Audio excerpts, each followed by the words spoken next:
রূপপুর পারমাণবিক বিদ্যুৎ কেন্দ্র থেকে $500 কোটি বেশি আত্মসাৎ করেন ক্ষমতাচ্যুত প্রধানমন্ত্রী শেখ হাসিনা। গ্লোবাল ডিফেন্স কর্পের প্রতিবেদনে উঠে এসেছে এমন তথ্য।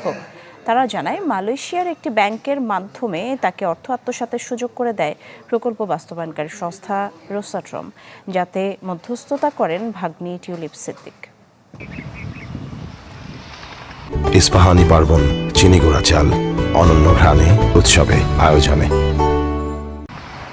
দেশের সবচেয়ে বড় ও ব্যয়বহুল প্রকল্প রূপপুরের পারমাণবিক বিদ্যুৎ কেন্দ্র। আশা করা হচ্ছে এটি পুরোপুরি বাস্তবায়নের পর 20% বিদ্যুতের চাহিদা পূরণ করবে।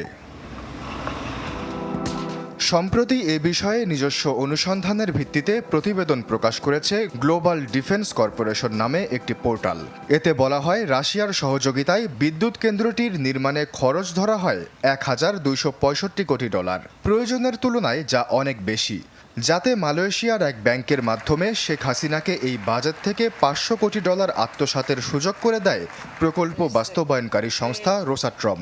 নিজের ভাগ্নি টিউলিপ সিদ্দিকের মধ্যস্থতায় রাশিয়ার সাথে এ চুক্তি করেন তৎকালীন প্রধানমন্ত্রী শেখ হাসিনা।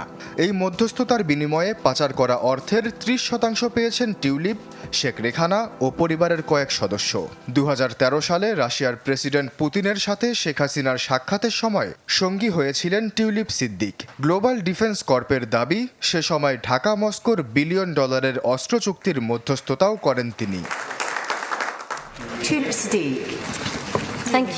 2009 সালে প্রচ্ছায়া লিমিটেড নামে একটি ভুয়া কোম্পানি চালু করেন টিউলিপ সিদ্দিক, তার মা শেখ রেহানা ও চাচা তৎকালীন প্রধানমন্ত্রীর প্রতিরক্ষা উপদেষ্টা তারিক আহমেদ সিদ্দিক। যুক্তরাষ্ট্রেও জুমানা ইনভেস্টমেন্ট নামে একটি কোম্পানি রয়েছে তাদের।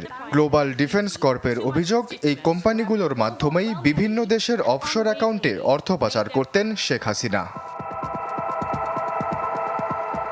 গ্লোবাল ডিফেন্স কর্প নামে পোর্টালটি চালু হয় 2018 সালে। বিভিন্ন দেশের সামরিক ও প্রতিরক্ষা খাতে দুর্নীতির অনুসন্ধান করে থাকে তারা। বিশেষ করে চীন ও রাশিয়ার সামরিক শক্তির বিস্তার রোধে পশ্চিমা ঢাল হয়ে কাজ করে এটি।